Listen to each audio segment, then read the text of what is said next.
The crackle of the fireplace filled the living room with an almost serene warmth as I sat in the armchair, staring into the flickering flames. Oh. On any other night, the fire might have been soothing, but tonight it served a far darker purpose. Leaned back, sipping whiskey from a glass that had been sitting on the shelf far too long. The drink burned on its way down, but the feeling was nothing compared to the searing betrayal coursing through me. Emily had always been the love of my life, or so I thought. We'd been married for 7 years, and in that time, I built a life. Around her, she was charming, ambitious, and always the center of attention wherever she went. I was proud to call her my wife. That pride turned to ashes 3 days ago, when I stumbled upon a series of messages on her laptop, left open in her. Rushed to pack for her business trip. Those texts weren't work-related, not unless her job. Description included secret rendezvous with someone named Greg.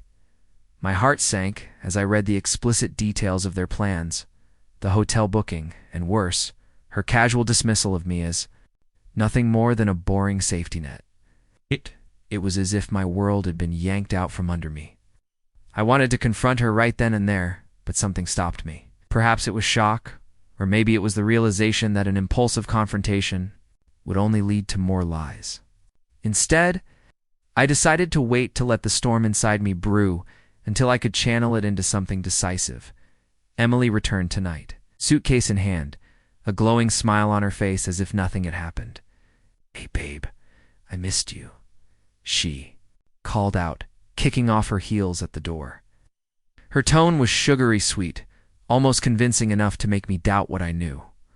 Almost I watched her from the armchair, taking another sip of whiskey. "Did you have a good trip?" I asked, my voice carefully neutral. She hesitated for the briefest moment, then recovered. "Yeah, it was productive. Exhausting, though." No, she made her way to the kitchen, undoubtedly expecting me to follow, and help with her bags like I always did, but not tonight.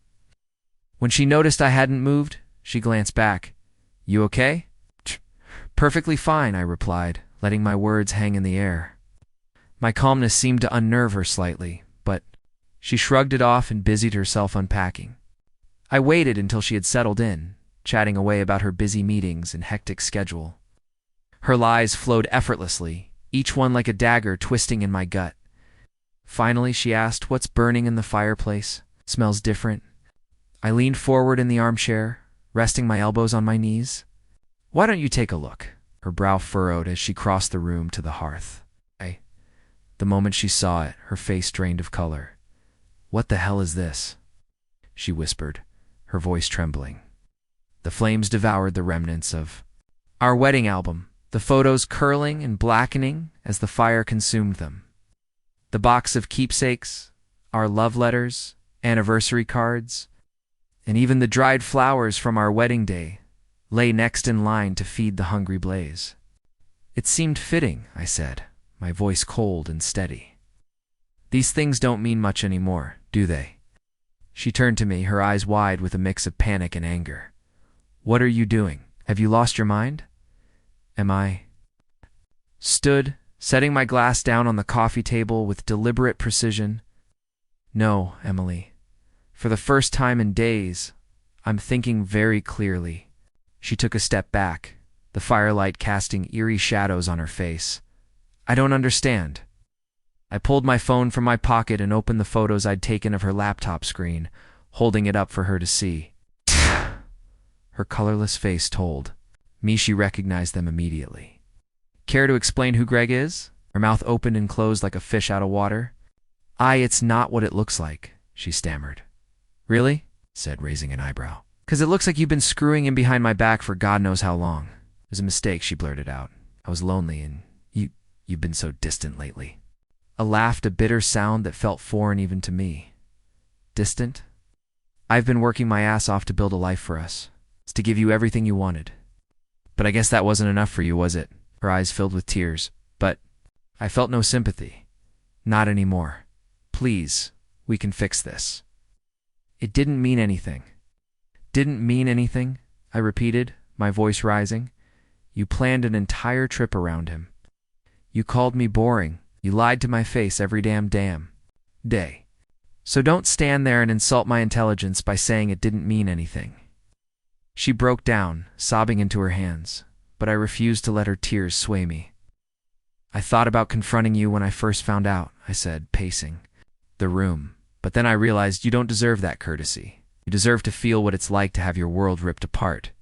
Her head snapped up. What are you talking about? I walked over to the mantel and picked up an envelope. I spoke to a lawyer. Divorce papers are already drafted. You'll find copies of the evidence attached. I've also contacted Greg's wife. She was very interested in knowing what her husband has been up to. Her face twisted in horror. You didn't? Oh, I did. She's probably confronting him right about now. I tossed the envelope onto the coffee table. Take a good look. You'll find it's more than fair. I'm not interested in revenge beyond this. I just want you out of my life. She sank to the floor, clutching the envelope like it was a lifeline. Please don't do this. I love you. Don't love me, I said, my voice icy. Love the comfort I provide, the stability. But you threw away the one thing I needed from you, loyalty. She continued to plead, but I'd heard enough.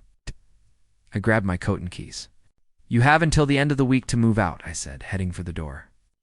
If you're not gone by then, I'll have the locks changed. Where are you going? She cried.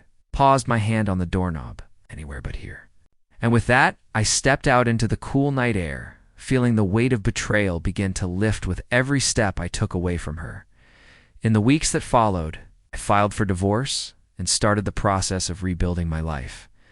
The sympathy from friends and family was overwhelming, but I didn't dwell on their pity. Instead, I focused on myself, rediscovering the hobbies and passions I'd set aside during my marriage. As for Emily, she moved out quietly, her pleas for reconciliation dwindling as she realized I wasn't coming back. Greg's wife left him, and last I heard he was struggling to pick up the pieces of his shattered life. Good riddance. The fireplace has remained unused since that night. I keep it as a reminder not of the pain, but of the strength it took to walk away. A betrayal may have burned my past to ashes, but from those ashes, I've begun to rise anew.